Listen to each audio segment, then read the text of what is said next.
अक्सर मौसम के बदलने पर या फिर दिनचर्या में लापरवाही करने से खांसी और जुकाम हो ही जाता है। तो उसके लिए उपाय हैं।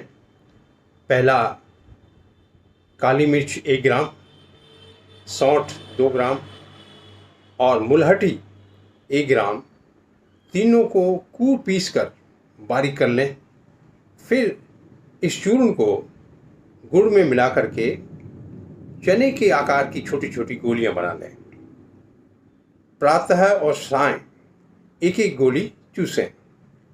ऐसा करने से खांसी और जुकाम का नाश होगा और रोगी ठीक हो जाएगा।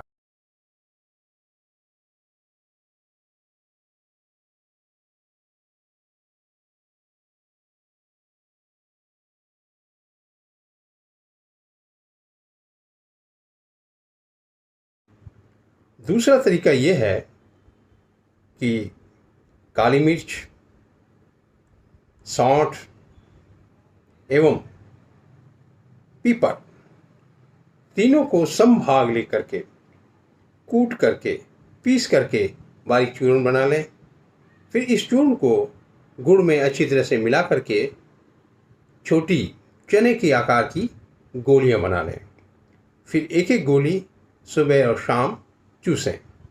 ऐसे करने से भी खांसी और जुकाम ठीक हो जाता है और बीमारी दूर चली जाती है। एक बात ध्यान रखने की है कि चिकनाई, खटाई एवं ठंडे पदार्थों से परहेज जरूर रखना है।